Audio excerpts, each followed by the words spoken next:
Greetings, welcome back to Black Bear News, where we are discussing abrupt climate change and plenty of things to cover. A few headlines. Oregon had an earthquake today, and there is a Category 5 hurricane, Hurricane Lane, set to hit Hawaii. And there is also plenty of political theater headlines going on. Of course, everybody has their take.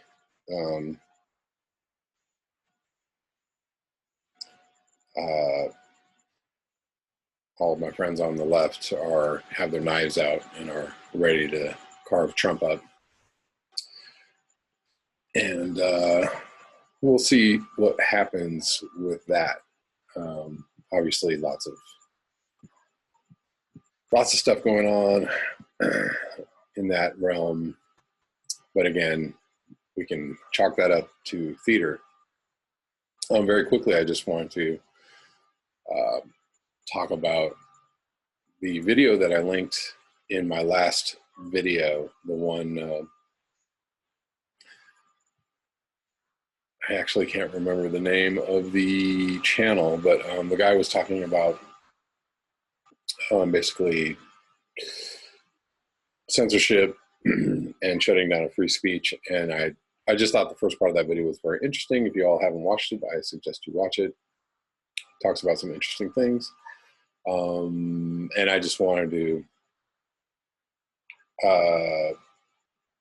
just touch briefly on it. In the video, he was talking about the fact that the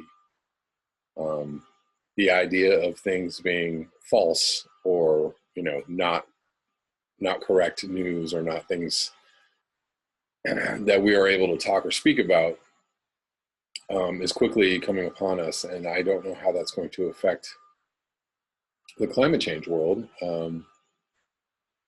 Could or could not have an effect. It could or could not matter, considering the road we are currently on, the trajectory that we are currently on. But in the video, the guy was talking about the fact that Snopes and PolitiFact and Wikipedia and all the fact checkers are going to soon be able to let you know. Right now they're letting you know what's false or what's real news, and soon they will get in the way of you actually being able to post or talk about things on the internet if they think what you are going to talk about is fake news or possibly categorized in some area of hate speech or whatever it might be. And the other night I was watching a video by a guy who I follow pretty routinely, and he does a lot of live streams.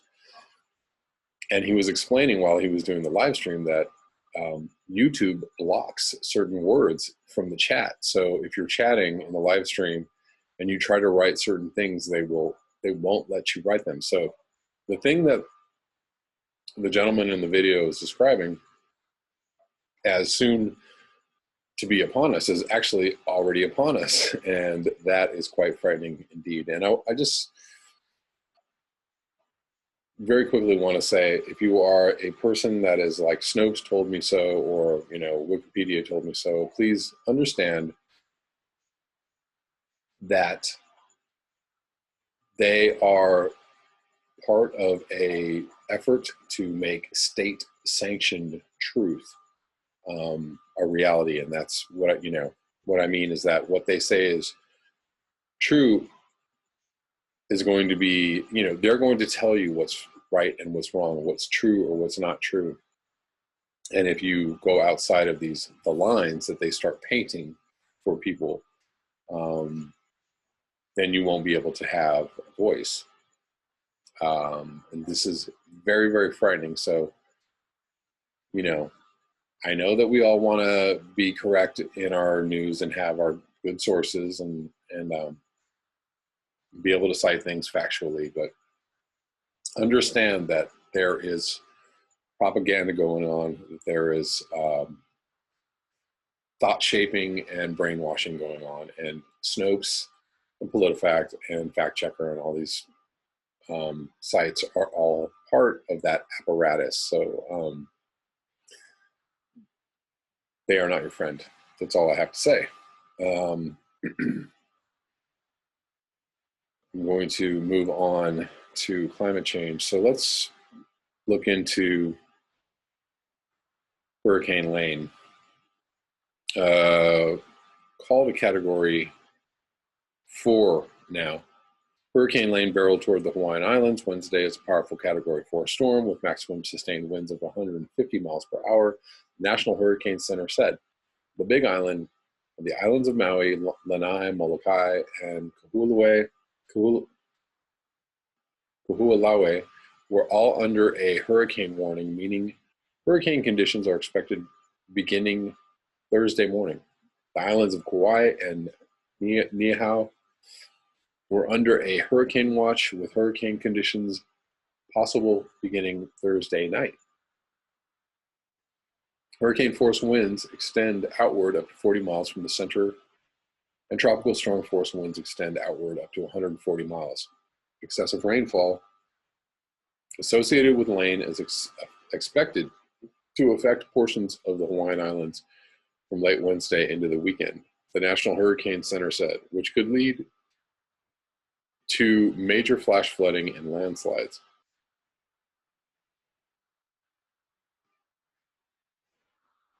CBS New York's chief meteorologist, Lonnie Quinn, said Lane has the potential to be a huge rainmaker.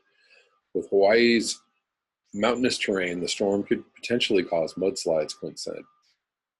The storm is going to be more of a rainmaker, not much of a windmaker, Quinn told CBS Evening News anchor Jeff Glor. Parts of the Big Island could get up to 2 feet of rain, he added. 2 feet. Hawaii residents rushed to stores to stock up on bottled water, ramen, toilet paper, and other supplies as they faced the threat of heavy rain, flash flooding, and high surf. About 20 shelters were set up in Oahu and another 7 in Maui County. Lane was previously a Category 5.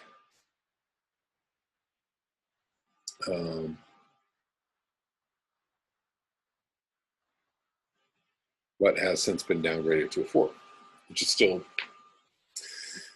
pretty darn strong. So quickly, also from CBS News, earthquake and aftershock rattle Oregon coast. An earthquake and aftershock struck overnight off the coast of south central Oregon. The United States Geological Survey reports the initial quake with a preliminary magnitude of 6.2 occurred just over 1:30 a.m. local time. It was centered more than 170 miles west of Coos Bay, about 220 miles southwest of Portland. Robert Sanders of the USGS says there is no tsunami threat associated with the quake. 6.2 is, it's larger, but it's not, it's kind of like medium big or medium small. I don't know. I've been in a bunch of earthquakes myself. Like 6 is, enough to go, whoa, that's an earthquake.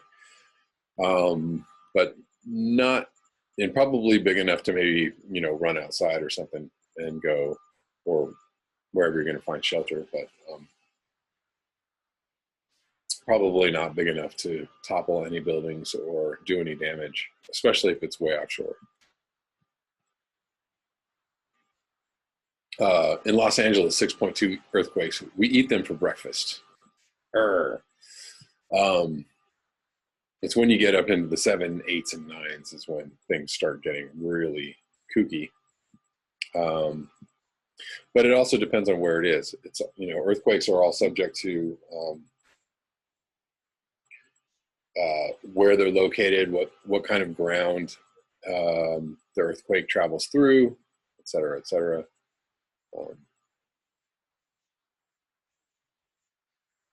just depends on where you're at. Excuse me. And quickly, before I wanted to get into some other articles, I was going to read a comment from Bretkin Smith.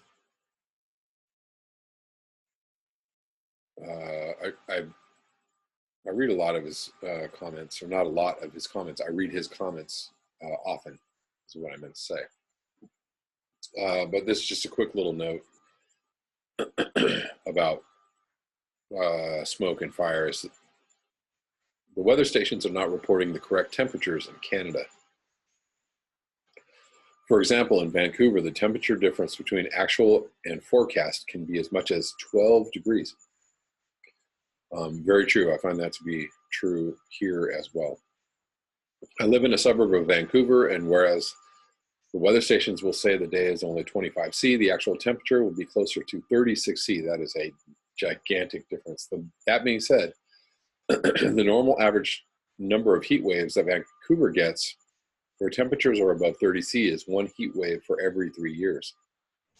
This year we have had 8 heat waves that went above 30 C. In fact, one day it even reached 40 C. I know this because I have several mercury thermometers in the shade of trees around the house.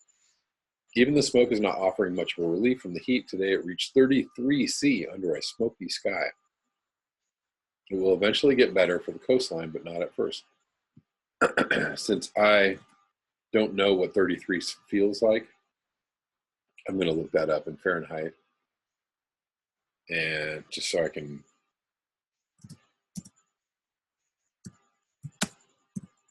get an idea of what it feels like. Hold on. Let's see. 91. That is warm. And definitely warm for Vancouver. Extremely warm. That's just, that's a good old summer day in Los Angeles, but super warm for Vancouver.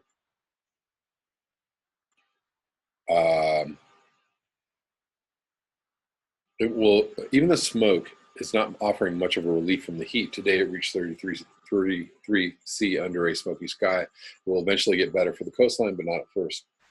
The smoke that has blown out to sea is being blown back in. Eventually we'll get clean marine air, but the interior will be going through many more weeks of poor air quality comparable to the pollution in Beijing, China. On top of the wildfires are affecting our clean water sources. So he leaves a couple of links there.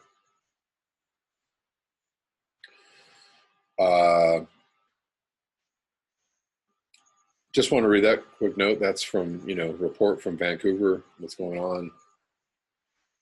There's still lots of fires and warm weather conditions making things difficult.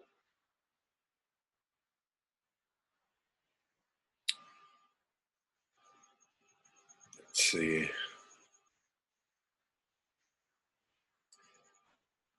We'll quickly read this article. This is from Common Dreams. We are climbing rapidly out of humankind's safe zone. New report warns dire climate warnings, not dire enough. Climate change is now reaching the end game, where very soon humanity must choose between taking unprecedented action or accepting that it has been left too late and bear the consequences. Offering a stark warning to the world, a new report out Monday argues that the reticence of the world's scientific community, trapped in otherwise healthy habits of caution and due diligence to downplay the potential irreversible and cataclysmic impacts of climate change, is itself a threat that should no longer be tolerated if humanity is to be motivated to make the rapid and far-reaching transition away from fossil fuels and other emissions-generating industries. In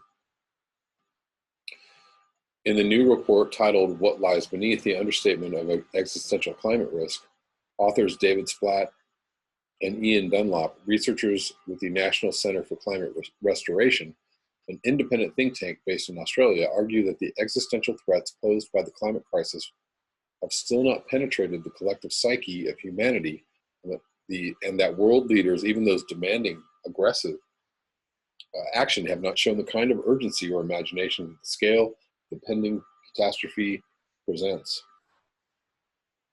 While that report states that a fast emergency scale transition to a post-fossil fuel world is absolutely necessary to address climate change, it bemoans the fact that this solution continues to be excluded from the global policy debate because it is considered by the powerful as too disruptive. However, the paper argues it is precisely this lack of imagination and political will that could doom humanity's future. As Splatt and Dunlop summarize at Renew Economy, their paper analyzes why human-induced climate change is an existential risk to human civilization, an adverse outcome that will either annihilate intelligent life or permanently and drastically curtail its potential unless dramatic action is taken. The bulk of climate research has tended to underplay these risks and exhibited a preference for conservative projections and scholarly reticence. IPCC reports tend toward reticence and caution, erring on the side of least drama and downplaying the more extreme and more damaging outcomes.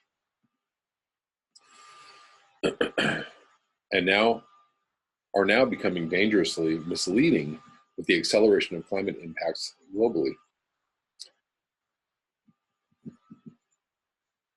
Why this is a particular concern with potential climatic tipping points, the passing of critical thresholds which result in step changes in the climate system, underreporting on these issues is contributing to the failure of imagination in our understanding of and response to climate change.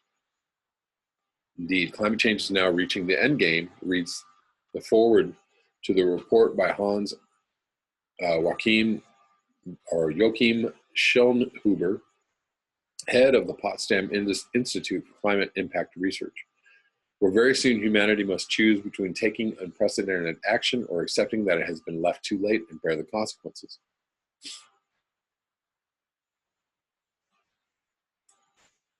It is no longer possible to follow a gradual transition path to restore a safe climate, write Spratt and Dunlop in an op-ed published in The Guardian on Monday. We have left it too late. Emergency action, akin to a war footing, will eventually be accepted as inevitable. The longer that takes, the greater the damage inflicted upon humanity. We need something akin to a war footing immediately. At the center of their argument, the pair explained, it is while the global scientific community, including the vital work of the UN-sponsored Intergovernmental Panel on Climate Change, has been at the forefront of warning humanity about the processes and dangers of human-caused global warming, there has been simply too much reticence and caution that has led researchers to downplay the most extreme and damaging outcomes that lurk beneath their publicly stated findings and pronouncements.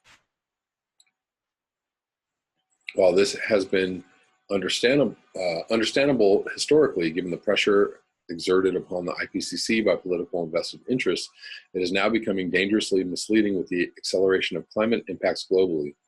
What were lower probability, higher impact events are now becoming more likely. This is a particular concern with potential climatic tipping points passing critical thresholds, which result in step changes in the climate system, such as melting polar ice sheets and hence increasing sea levels, permafrost, and other carbon stores, where the impacts of global warming are nonlinear and difficult to model without current scientific knowledge. The extreme risks which these tipping points represent justify strong precautionary risk management. Underreporting on these issues is irresponsible, contributing to the failure of imagination that is occurring today in our understanding of and response to climate change. Either we act with unprecedented speed, Spratt and Dunlop conclude, or we face a bleak future. Failure of imagination. That is incredibly apt.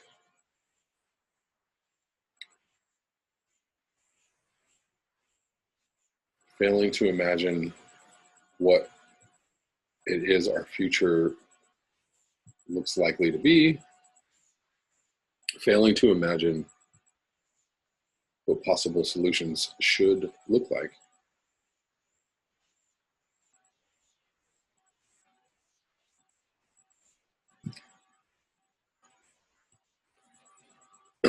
And quickly, I'm going to cover, this is, Margot covered this, and I believe Robert Scribbler covered this. I'm going to just briefly touch on it because Not everybody watches every single channel, but most of y'all do.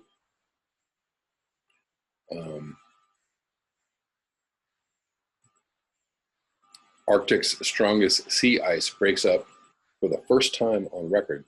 I just happen, this is just alarming news and should be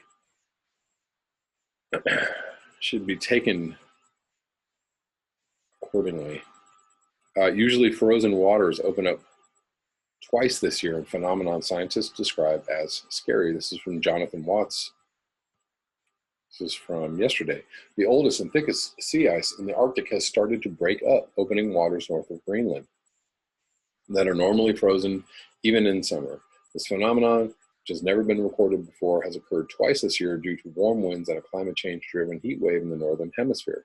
One meteorologist described the loss of ice as scary.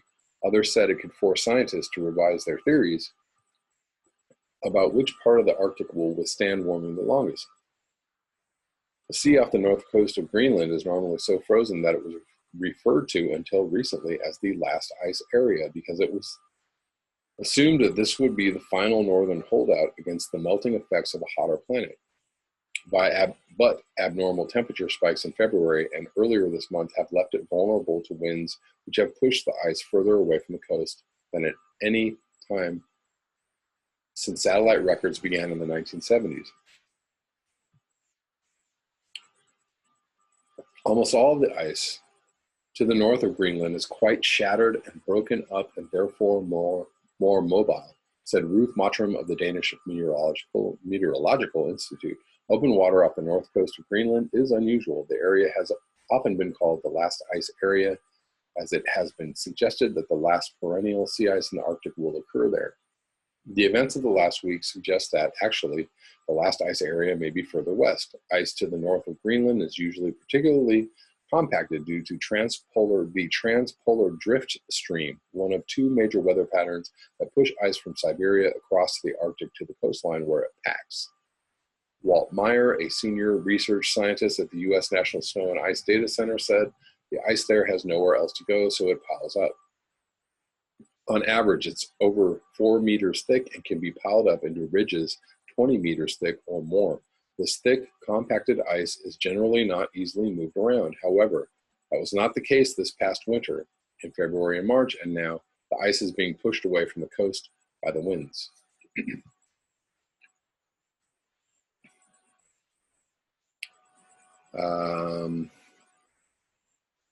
He said this could flush chunks of thicker ice out through the Frams of Narrow Strait into the warmer southern waters.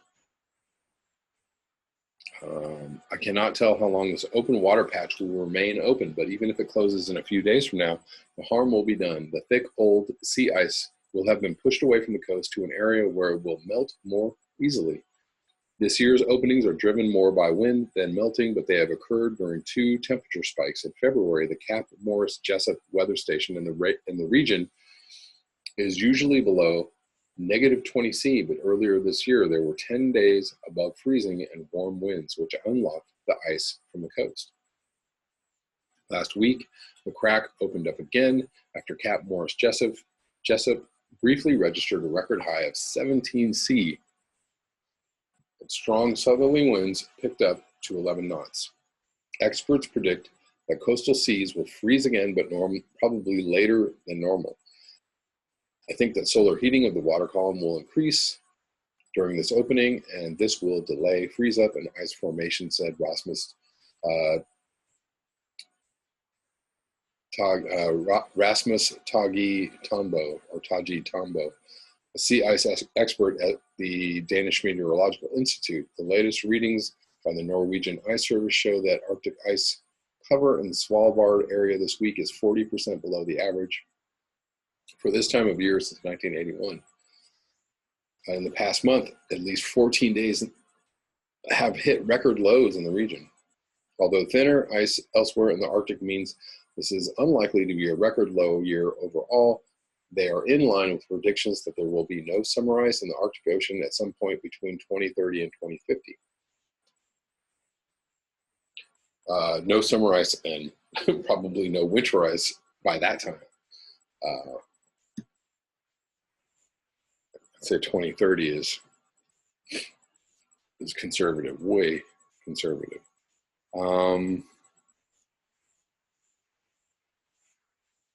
Kjeld Svistgaard, the ice service coordinator in Denmark, said this was not the first time a gap had appeared between the shore and the main ice pack, but the one formed from the 1st to the 5th of August was different in its extent. This event is a pretty big one, going all the way to the west of Cap Morris Jessup. This is unusual, he said, as well as reducing ice cover. The ocean intrusion raises concerns of feedbacks, which could tip the Earth towards a hothouse state. Freakish Arctic temperatures have alarmed climate scientists since the beginning of the year. During the sunless winter, a heat wave raised concerns that the polar vortex may be eroding. This includes the Gulf Stream, which is at its weakest level in 1,600 years due to melting Greenland ice and ocean warming. With lower circulation of water and air, weather systems tend to linger longer. A dormant hot front has been blamed for record temperatures in Lapland and forest fires in Siberia, much of Scandinavia, and elsewhere in the Arctic Circle. We seem to be hearing the term hothouse state a lot these days in the news.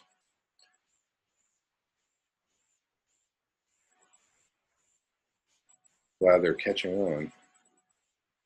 I'm going to finish up with this article from Australia, the Australia Drought. New South Wales town mobbed by thirsty emus.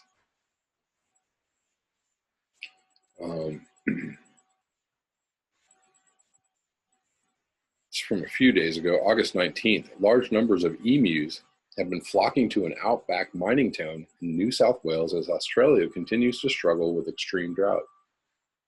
The flightless birds are desperately searching for food and water in Broken Hill, local animal rescue services say. They're actually walking down our main street. We're seeing mobs of them, wildlife worker Emma Singleton said.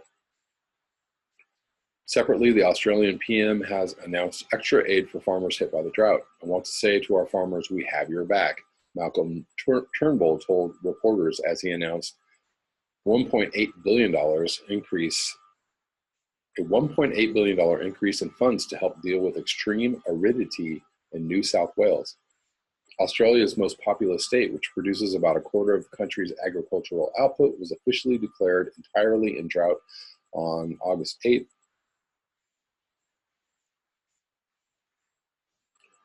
In Broken Hill, 580 miles or 935 kilometers west of Sydney, groups of emus have been seen running laps on the main street, eating gardens, and gate-crashing football matches. Ms. Singleton, who works for the rescue and rehabilitation of Australian native animals, said, we've had 14 on a sporting oval. They've been out there for weeks. The locals in that area are giving them food and water. She told ABC her organization had been averaging 2 or 3 calls from concerned residents a day. According to Reuters news agency, 5 emus have been hit by cars in the past week alone. Parts of New South Wales have had the lowest rainfall on record, with less than 10 millimeters of rain recorded in some areas in July. As well as failing crops, farmers there have been struggling to feed and water livestock. Mr. Turnbull said some had spent as much as $10,000 per truckload of hay just to feed their animals. On Friday, a convoy of 23 trucks carrying 2,300 bales of hay for more than 200 farmers arrived in New South Wales from Western Australia, some 3,500 kilometers away. The problem is not confined to the state, which, with more than half of neighboring Queensland in drought and parts of Victoria and South Australia also experiencing dry conditions. The dry spell has also led to dozens of unseasonal brush fires or bushfires across New South Wales. And that, my friends, is a wrap. That's all I have for you tonight. Thank you so much for your eyes, your ears, and your conscience. I will be back tomorrow with another video. Until next time, peace.